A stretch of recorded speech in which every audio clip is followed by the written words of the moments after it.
अथ त्रयोदशोऽध्याय। शिव पूजन की सर्वोत्तम विधि का वर्णन। ब्रह्मा जी बोले, अब मैं पूजा की सर्वोत्तम विधि बता रहा हूँ जो समस्त अभीष्ट सुखों को सुलभ कराने वाली है। हे देवताओं तथा ऋषियों, आप लोग ध्यान देकर सुने। उपासक को चाहिए कि वह ब्रह्म मुहूर्त में उठकर जगदम्बा पार्वती सहित भगवान शिव का स्मरण करे तथा हाथ जोड़ मस्तक झुकाकर भक्ति पूर्वक उनसे इस प्रकार प्रार्थना करे। हे देवेश्वर, उठिए उठिए, मेरे हृदय में शयन करने वाले देवता उठिए। हे उमाकांत, उठिए और ब्रह्मांड में सबका मंगल कीजिए। मैं धर्म को जानता हूँ किंतु मेरी उसमें प्रवृत्ति नहीं होती। मैं अधर्म को जानता हूँ परंतु मैं उससे दूर नहीं हो पाता। हे महादेव, आप मेरे हृदय में स्थित होकर मुझे जैसी प्रेरणा देते हैं वैसे ही मैं करता हूँ। भक्ति पूर्वक यह वचन कहकर और गुरु के चरणों का स्मरण करके गांव से बाहर दक्षिण दिशा में मलमूत्र का त्याग करने के लिए जाएं। इसके बाद मिट्टी और जल से शरीर को शुद्धि करके दोनों हाथों और पैरों को धोकर दंत धावन करें। सूर्योदय होने से पहले ही दातुन करके मुंह को 16 बार जल की अंजलियों से धोएं। हे देवताओं तथा ऋषियों, षष्ठी, प्रतिपदा, अमावस्या और नवमी तिथियों तथा रविवार के दिन शिव भक्त को यत्न पूर्वक दातुन को त्याग देना चाहिए। अवकाश के अनुसार नदी आदि में जाकर अथवा घर में ही भली भांति स्नान करें। मनुष्य को देश और काल के विरुद्ध स्नान नहीं करना चाहिए। रविवार, श्राद्ध, संक्रांति, ग्रहण, महादान, तीर्थ, उपवास दिवस तथा अशौच प्राप्ति होने पर मनुष्य गर्म जल से स्नान ना करे। शिव भक्ति से युक्त मनुष्य तीर्थ आदि में प्रवाह के सम्मुख होकर स्नान करे। जो नहाने से पहले तेल लगाना चाहें उसे विहित एवं निषिद्ध दिनों का विचार करके ही तेलाभ्यंग करना चाहिए। जो प्रतिदिन नियम पूर्वक तेल लगाता हो उसके लिए किसी भी दिन तेलाभ्यंग करना दोषपूर्ण नहीं है, अथवा जो तेल इत्र आदि से वासित हो उसका लगाना किसी भी दिन दूषित नहीं है। श्राद्ध, ग्रहण, उपवास और प्रतिपदा के दिन तेल नहीं लगाना चाहिए।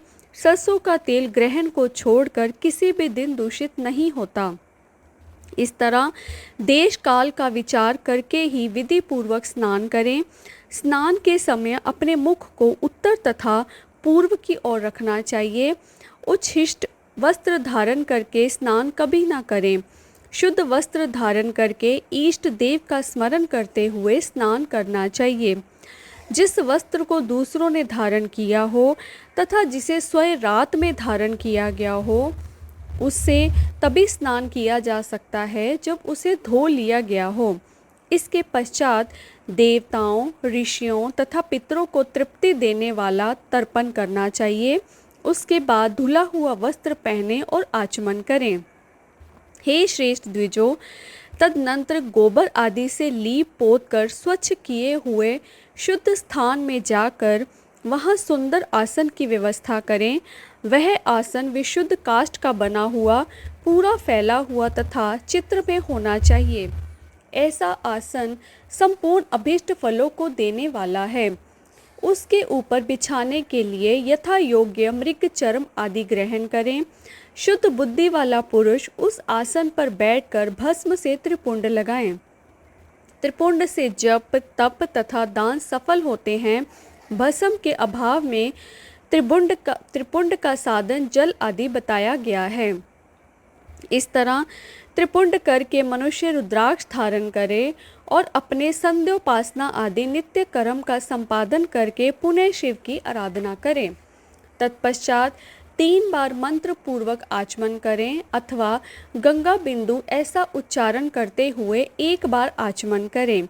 तत्पश्चात वहाँ शिव की पूजा के लिए अन्न और जल लाकर रखें। दूसरी कोई भी जो वस्तु आवश्यक हो उसे यथाशक्ति जुटाकर अपने पास रखें। इस प्रकार पूजन सामग्री का संग्रहण करके वहाँ धैर्य धारण करके जल, गंध और अक्षर से युक्त एक अर्ध पात्र लेकर उसे दाहिने भाग में रखें, उससे उपचार की सिद्धि होती है। फिर गुरु का स्मरण करके उनकी आज्ञा लेकर विधि व सकाम संकल्प करके पराभक्ति से सपरिवार शिव का पूजन करें। एक मुद्रा दिखाकर सिंदूर आदि उपचारों द्वारा सिद्धि बुद्धि सहित विघ्नहारी गणेश का पूजन करें। लक्ष्य और लाभ से युक्त गणेश जी का पूजन करके उनके नाम के आदि में प्रणव तथा अंत में नमः जोड़कर नाम के साथ चतुर्थी विभक्ति का प्रयोग करते हुए नमस्कार करें, यथा ओम गणपते नमः अथवा ओम लक्ष्यलाभूताय सिद्धि बुद्धि सहिताय गणपते नमः। तदनंतर उनसे क्षमा प्रार्थना करके पुनः भाई कार्तिक के सहित गणेश जी का पराभक्ति से पूजन करके उन्हें बारंबार नमस्कार करें। तत्पश्चात सदा द्वार पर खड़े रहने वाले महोत्र का पूजन करके सती साध्वी गिरिराज नंदिनी उमा की पूजा करें। चंदन, कुमकुम तथा धूप, दीप आदि अनेक उपचारों तथा नाना प्रकार के नैवेद्यों से शिव का पूजन करके नमस्कार करने के पश्चात साधक शिव जी के समीप जाए। यथासंभव अपने घर में मिट्टी, सोना, चांदी, धातु या अन्य द्रव्य, पारे आदि की शिव प्रतिमा बनाए और उसे नमस्कार करके भक्ति परायण होकर पूजा करें। उसकी पूजा हो जाने पर सभी देवता पूजित हो जाते हैं। मिट्टी का शिवलिंग बनाकर विधि पूर्वक उसकी स्थापना करें। अपने घर में रहने वाले लोगों को स्थापना संबंधी सभी नियमों का स्वतः पालन करना चाहिए। भूत शुद्धि करके प्राण प्रतिष्ठा करें। शिवालय में दिक्पालों की भी स्थापना करके उनकी पूजा करें। घर में सदा मूल मंत्र का प्रयोग करके शिव की पूजा करनी चाहिए। घर में द्वारपालों के पूजन का सर्वथा नियम नहीं है, क्योंकि घर में जिस शिवलिंग की पूजा की जाती है उसमें सभी देवता प्रतिष्ठित रहते हैं। घर पर होने वाली शिव की पूजा के समय अंगों सहित तथा सपरिवार उन सदा शिव का आवाहन करके पूजन किया जाए, ऐसा कोई नियम नहीं है। भगवान शिव के समीप ही अपने लिए आसन की व्यवस्था करें। उस समय उत्तराभिमुख बैठकर आचमन करें। उसके बाद दोनों हाथों का प्रक्षालन करके प्राणायाम करें। प्राणायाम काल में मनुष्य को मूल मंत्र की 10 आवृत्तियां करनी चाहिए। हाथों से 5 मुद्राएं दिखाएं। यह पूजा का आवश्यक अंग है। इन मुद्राओं का प्रदर्शन करके ही मनुष्य पूजा विधि का अनुसरण करे। तदनंतर वहाँ दीप निवेदन करके गुरु को नमस्कार करें और पद्य आसन या भद्र आसन बांधकर बैठें अथवा उत्तानासन या प्रेकासन का आश्रय लेकर सुखपूर्वक बैठें और पुनः पूजन का प्रयोग करें। पुराने समय में तो पत्थर की बटिया की ही श्रद्धापूर्वक पूजा करके लोग भव सागर से पार हो जाते थे। यदि वे शुद्ध रूप में स्वयं घर में विद्यमान है तो उसके लिए कोई नियम की आवश्यकता नहीं है। तत्पश्चात अर्घ पात्र से उत्तम शिवलिंग का प्रक्षालन करें। मन को भगवान शिव से अन्यंत्र न ले जाकर पूजा सामग्री को अपने पास रखकर निम्नांकित मंत्र समूह से महादेव जी का आवाहन करें। जो कैलाश के शिखर पर निवास करते हैं, पार्वती देवी के पति हैं, समस्त देवताओं से उत्तम हैं, जिनके स्वरूप का शास्त्रों में यथावत वर्णन किया गया है, जो निर्गुण होते हुए भी गुण रूप हैं, जिनके 5 मुख 10 भुजाएं और प्रत्येक मुख मंडल में 3-3 नेत्र हैं, जिनकी ध्वजा पर वृषभ चिन्ह अंकित है, जिनके अंग की कांति कर्पूर के समान गौर है, जो दिव्य रूपधारी चंद्रमा रूपी मुकुट से सुशोभित तथा सर पर जटाजूट धारण करने वाले हैं, जो हाथी की खाल पहनते हैं और व्याघ्र चरम ओढ़ते हैं, जिनका स्वरूप शुभ है, जिनके अंगों में वासुकी आदि नाग लिपटे रहते हैं, जो पिनाक आदि आयुध धारण करते हैं, जिनके आगे आठों सिद्धियां निरंतर नृत्य करती रहती हैं, भक्त समुदाय जय जयकार करते हुए जिनकी सेवा में लगे रहते हैं, दूसह तेज के कारण जिनकी ओर देखना भी कठिन है, जो देवताओं से सेवित है, जो संपूर्ण प्राणियों को शरण देने वाले हैं, जिनका मुखारविंद प्रसन्नता से खिला हुआ है, वेदों और शास्त्रों ने जिनकी महिमा यथावत गान किया है, विष्णु और ब्रह्मा भी सदा जिनकी स्तुति करते हैं, तथा जो भक्त वत्सल हैं, उन परमानंद स्वरूप शिव का मैं आवाहन करता हूँ। इस प्रकार सांब शिव का ध्यान करने के लिए आसन दे। चतुर्थ पद से ही क्रमशः सब कुछ अर्पित करें। यथा सांबे सदा शिवाय नमः आसनम सर्म प्रयामी इत्यादि। तत्पश्चात भगवान शंकर को पाद्य और अर्घ दें। तदनंतर परमात्मा शंभु को आचमन कराकर पंचअमृत संबंधी द्रव्यों द्वारा प्रसन्नता पूर्वक शंकर को स्नान कराएं। वेद मंत्रों अथवा सम्मंत्र चतुर्थयंत्र नाम पदों का उच्चारण करके भक्ति पूर्वक यथा योग्य समस्त द्रव्य भगवान को अर्पित करें। अभीष्ट द्रव्य को शंकर के ऊपर चढ़ाएं, फिर भगवान शिव को जलधारा से स्नान कराएं। स्नान के पश्चात उनके श्री अंगों में सुगंधित चंदन तथा अन्य द्रव्यों का यत्न पूर्वक लेप करें। तत्पश्चात सुगंधित जल से ही उनके ऊपर जलधारा गिराकर अभिषेक करें। वेद मंत्रों, षंडगों तथा शिव के 11 नामों द्वारा यथावकाश जलधारा चढ़ाकर वस्त्र से शिवलिंग को अच्छी तरह पहुँचें। तदनंतर आचमन प्रदान करें और वस्त्र समर्पित करें। नाना प्रकार के मंत्रों द्वारा भगवान शिव को तिल, जौ, गेहूँ, मूंग और उड़द अर्पित करें। फिर 5 मुख वाले परमात्मा शिव को पुष्प चढ़ाएं। प्रत्येक मुख पर ध्यान के अनुसार यथोचित अभिलाषा करके कमल, शतपत्र, शंख पुष्प, कुश पुष्प, धतूर, मंदार, द्रोण पुष्प, तुलसी दल तथा बिल्व पत्र के द्वारा पराभक्ति के साथ भक्त वत्सल भगवान शंकर की विशेष पूजा करें। अन्य सब वस्तुओं का अभाव होने पर शिव को केवल बिलपत्र ही अर्पित करें। बिलपत्र समर्पित होने से ही शिव की पूजा सफल होती है।